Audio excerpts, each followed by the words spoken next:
கோலி talk Kollywood news. Catherine தெரேசாவை ஏமாற்றின படம். மெட்ராஸ் கதகளி படங்கள்ல நடிச்ச கேத்ரின் தெரேசா அடுத்து கணிதன், வீரதீர சூரன், முத்துராமலிங்கம் ஆகிய படங்கள்ல நடிச்சிட்டு இருக்காங்க. இதுக்கு நடுவில் செல்வராகவன் இயக்கத்துல சிம்புவோட அவங்க நடிச்சிட்டு வந்த கான் படம் திடீர்னு நிறுத்தப்பட்டது. மீண்டும் படப்பிடிப்பு தொடங்குமா இல்லையான்றது சஸ்பென்ஸா இருக்கு. ஆனா இந்த படம் நிறுத்தப்பட்டது கேத்ரின் தெரேசாவுக்கு பெரிய ஏமாற்றத்தை கொடுத்ததான். காரணம், இது வரைக்கும் நடிச்ச படங்கள்ல லவ் ட்ராக்ல மட்டுமே நடிச்சிருக்கோம். அவங்களுக்கு இந்த கான் படத்துல முக்கியத்துவம் வாய்ந்த கதாபாத்திரத்தை கொடுத்திருந்தாரா செல்வராகவன். அதனால இது வரைக்கும் இல்லாத அளவுக்கு கூடுதலான பெர்ஃபார்மன்ஸை வெளிப்படுத்திட்டு இருந்தாங்களாம் கேத்ரின்.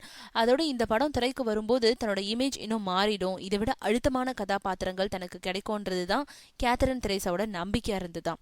அதனாலதான் ஃபைனான்ஸ் பிரச்சனை காரணமா அந்த படம் நிறுத்தப்பட்டது அவங்களுக்கு பெருத்த அதிர்ச்சி ஆயிடுச்சாம். அதோடு இப்போ வெவ்வேறு படங்கள்ல கமிட்டாகி நடிச்சிட்டு வந்த போதும் செல்வராகவனை அப்பப்போ தொடர்பு கொண்டு அந்த படம் பத்தி தகவல்களை கேட்டறிஞ்சிட்டு இருக்காங்களாம் கேத்ரின்.